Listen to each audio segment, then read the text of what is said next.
Yes, the budget commentary certainly hasn't stopped. I mean, really, people are digesting it now.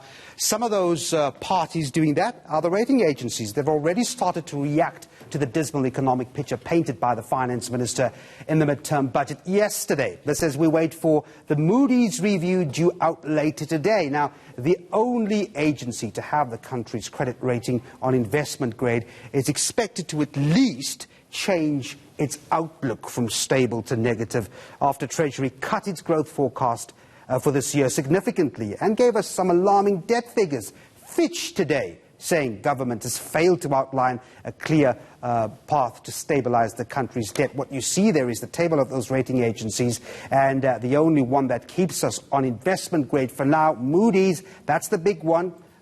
Tomorrow night, Friday evening, Moody's is set to release that review, and as I said, likely to change, perhaps not the rating, but the outlook might change from stable, that's flashing, to negative. So with percentages flying all over the place, just how much worse are we than we'd anticipated 3 years ago? So here's a look at what those figures are. Before we talk to stand-up chief economist Kevin Lings, we want to take you back 3 years and look at the picture we painted for this year, 2019. We said that as far as tax revenue is concerned, back in the 2016 midterm budget, we were expecting to collect 1.67 trillion rand. Well, the figures yesterday from the midterm budget tells us that we can expect to collect 1.5 trillion rand, 1.53 trillion. By the way, that is 52 billion rand less than the last target we had.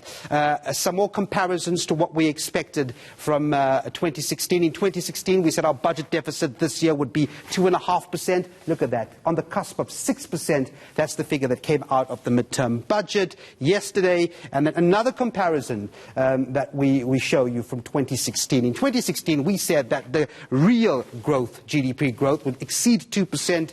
And yesterday, that figure then shows us that the estimated growth rate by the Treasury is putting us up at 0.5%. Dismal. That's not going to create the much needed employment.